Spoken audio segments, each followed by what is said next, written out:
Okay, all right. Alok Sharma, Alok ji, आज तो मायावती ने भी देखिए अपना स्टैंड बिल्कुल साफ कर दिया। मायावती कह रही है मुझे कोई दिक्कत नहीं है, मैं भी जाती, इनविटेशन आया है उसके लिए धन्यवाद, मैं भी जाती, मेरी कुछ व्यस्तता है इसलिए मैं नहीं जा रही हूं। और मैं ऊपर अभी फिर से दिखा देता हूं, 20 पार्टियां अगर बॉयकॉट कर रही हैं आलोक जी, तो 17 ने उसका निमंत्रण स्वीकार भी किया है। इसका मतलब अगर आप ये कह रहे हैं कि सरकार अकेली पड़ गई और बुलडोज करना चाह रही है, कहां तक सही है आलोक जी?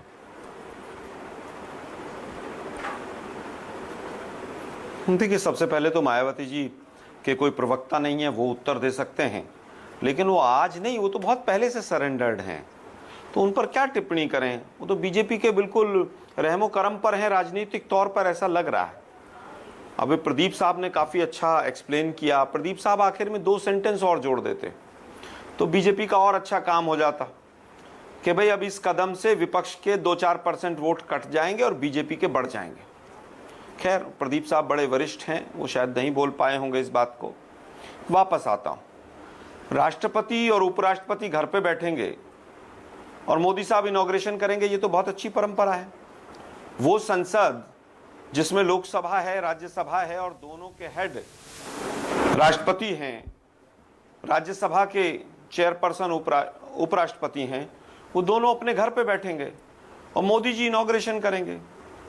बहुत भव्य संसद बन रही है, ईंट रोड़े पत्थर शीशे सब लगाकर।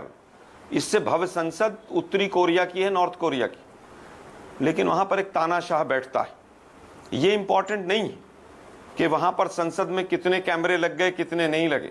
फ्रांस की जो संसद है वो तो 400 साल पुरानी है। मुझे लगता है सब बेकार के तर्क हैं। जहां तक बात है कि इसका शिलान्यास का विरोध हुआ, हमने शिलान्यास का विरोध नहीं किया था।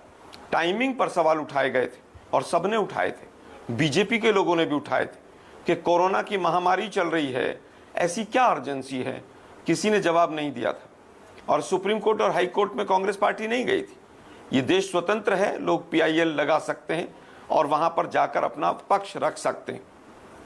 अब मैं भी सुन रहा था अभी योगी आदित्यनाथ साहब को, वो कह रहे थे बड़ा दुखद है। हम तो कह रहे हैं बड़ा दुखद है कि देश की संसद का मुहूर्त होगा और राष्ट्रपति उपराष्ट्रपति जो उसमें आकर तमाम जो कार्यविधि हैं उसके हेड होंगे, वो उसके इनॉग्रेशन पर होंगे भी नहीं। मतलब उनको आलोक जी, क्या आप ये कह रहे हैं कि अगर कोरोना के दौरान कारण सीधा सीधा आधारशिला नहीं रखी गई होती तो आपको कोई दिक्कत नहीं होती, आप सिर्फ उसके बनाने के टाइमिंग पे सवाल उठा रहे हैं? नहीं, मैं समझता हूं, देखिए बिल्कुल पूरे देश ने मुख्य मुद्दा ही ये लिया था कि एक तरफ कोरोना की महामारी चल रही है और दूसरी तरफ आप 20-25 हजार करोड़ का एक ऐसा खर्चा कर रहे हैं जिसको कुछ आगे बढ़ाया जा सकता था। संसद बन रही है, संसद को मोदी जी का गृह प्रवेश हो रहा है क्या कि मैं करूंगा मेरी तख्ती लगेगी? अरे भाई, देश की संसद है, लोकसभा भी है, उसमें राज्यसभा भी है। मुझे तो टेक्निकली ये भी समझ नहीं आया कि लोकसभा के स्पीकर ने इन्वाइट किया है, तो राज्यसभा के स्पीकर साहब जो चेयरमैन साहब होते हैं उनका क्या हुआ भाई? उनको कौन इन्वाइट करेगा?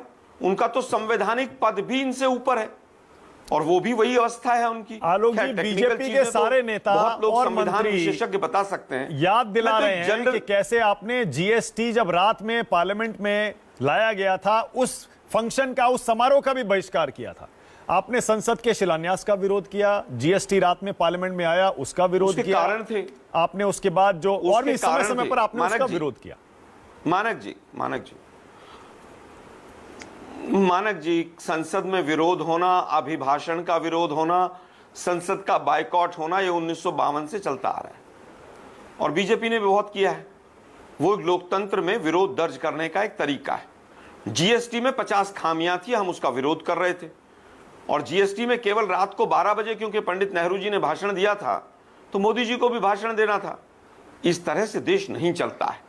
GST के लिए कोई पायलट प्रोजेक्ट नहीं था और यही कारण रहा कि GST में बहुत गड़बड़ रही 1-1.5 साल तक। Okay, all right. और GST में कितने परिवर्तन किए गए देश जानता है। ठीक है, यही हाल नोटबंदी का था। एक मिनट अंतिम बात कहना चाहूंगा कि दुखद है, अभी कह रहे थे हमारे उत्तर प्रदेश के मुख्यमंत्री महोदय कि बड़ा दुखद है। दुखद इससे ज्यादा क्या होगा कि राष्ट्रपति उपराष्ट्रपति घर बैठेंगे, बोले गैर जिम्मेदाराना है। अरे गैर जिम्मेदाराना इससे ज्यादा सरकार क्या करेगी कि देश की संसद बनेगी, एक ऑल पार्टी मीटिंग नहीं बुला सकते आप, राष्ट्रपति उपराष्ट्रपति घर पर बैठेंगे, आप उनको इनवाइट नहीं कर सकते। वो कह रहे हैं लोकतंत्र को कमजोर करेगा।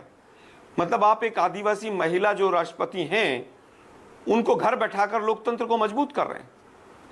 फिर ओके, कह रहे हैं कि प्रदीप जी साहब कुछ वो कहना चाह रहे हैं। अजीब-अजीब प्रदीप जी तथ्य बोलिए। हैं। प्रदीप तो जी। उनके मैं एक छोटी सी बात कह रहा हूँ। हाँ।